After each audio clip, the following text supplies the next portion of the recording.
Welcome to an expanded local edition on Time Warner Cable. I'm Steve Swatt with the Sacramento Report. In the next few minutes, we're going to talk about efforts at the state capitol to tackle poverty, homelessness, and all the ramifications. My guest this segment is Holly Mitchell, a member of the State Senate representing Mid and South Los Angeles. Thanks for being with us. Thank you so much for the opportunity. You know, I know of no one at the Capitol who is as devoted as you are to helping California's most vulnerable. I mean, that is the heart of your legislative agenda year after year. Can I assume that you have some deep pockets of poverty within your district? I do. And I think it also has a lot to do with just kind of what brought me to the legislature. You know, I was running a child care agency in South Los Angeles, and it was what I saw there working with families every day, trying to access high-quality child care for their kids so they could go to school or work. That coupled with my parents were social workers. So I think all of that really created kind of who I am and what drove me to the legislature to be a policymaker. So tell us a little bit about how you perceive the scope of the problem with poverty, because I assume that a lot of our viewers may be, you know, a few degrees separated from that. California has the highest child poverty rate in the nation. 1 in 4 children in California live at or below poverty. And I think when we talk about poverty and living at poverty, I don't know that people really fundamentally understand what that means. There are about 500,000 kids in California who live in what we call deep poverty. And deep poverty is 50% of the federal poverty level, which means for a family of 4 trying to survive in California on $12,000 a year. Double that for the 100% of the poverty level. So we're talking about California, high rent state, and millions of children who are really stuck trying to survive and thrive with very little. And you're talking about kids with what they call food insecurity. They often don't know where their next meal is going to be coming from. Food insecurity, housing insecurity, both of those together.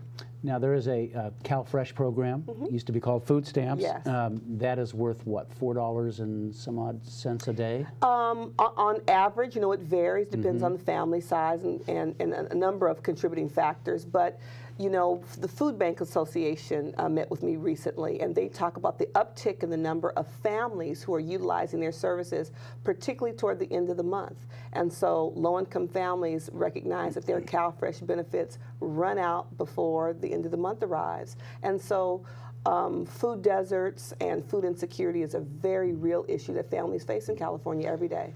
Now, in the past several years, during the recession, aid for some of these social programs took a huge hit. Huge. And they've come back a little bit, especially with the new budget. I mean, there's for health care and other things, but they're not where they used to be. And so I think, and you're the chair of the budget subcommittee on this issue, and so your effort is to pump some more money into these programs.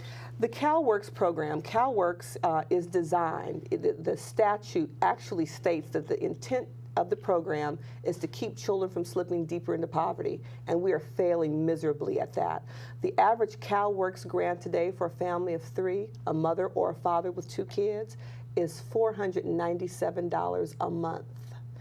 The average CalWorks grant is less than what it was 20 years ago in terms of real 2016 dollars. And you're right, during that very tough time in our state's economy, these programs took the lion's share of the cuts, and we have not reinvested in them at the rate that I believe we should and can. That's a tough sell, though, isn't it? Because we have, the governor is saying the budget is still somewhat precarious, even though the legislative analyst says we have a few $1 billion more than expected. And the legislative analyst adjustments have been more accurate than the Department of Finance the last several years, their predictions. And so, and I'm clear, a rainy day fund is important for us to have as a state based on the way our general fund comes together.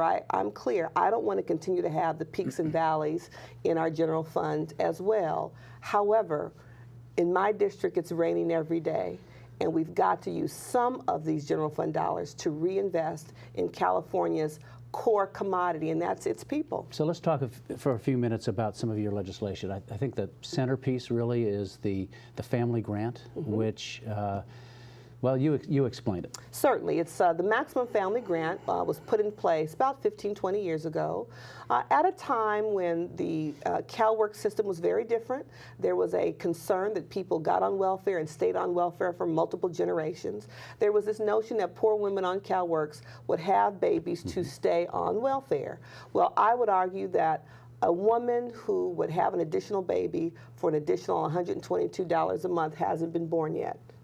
At that time, it was called the AFDC. Aid to Families with Dependent Children, right, and correct. And the argument was, besides what you just mentioned, also that it was just, it sent a bad signal, you know, that it's okay to have more kids if you're a single mother because you're going to get more money. Right, and there was no incentive to get off the program. Right. Times have changed. First of all, the data shows us that poor women, their birth rate is no different than any other group of women along the socioeconomic spectrum. Birth rates are down in California at historic lows. Number two, the new CalWORKs program, thanks to the Clinton welfare reform of the mid-90s, is a very different program. Everybody is in school, job training, or working that receives a CalWORKs benefit. And again, this is a safety net program designed to keep children from slipping deeper into poverty.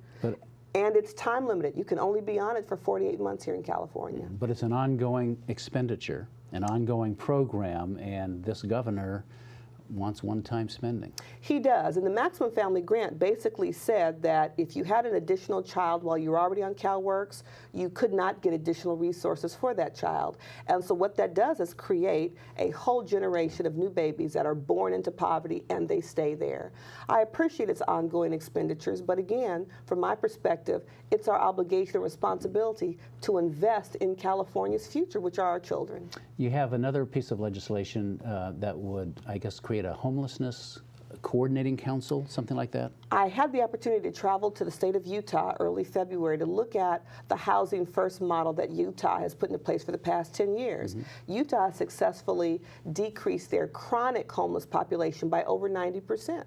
And so we wanted to take a look at that model and see what they're doing. A number of counties, Santa Clara, Los Angeles, are doing amazing work at really trying to target and identify who the new homeless really are and figure out the most cost-effective, humane, efficient way to house them rapidly. And so we're looking at what role the state needs to play in that. And a coordinating council requires that all of the state departments that have a nickel in that dime, from probation, from corrections to Caltrans to Health and Human Services, come together with a common vision around supporting our homeless community.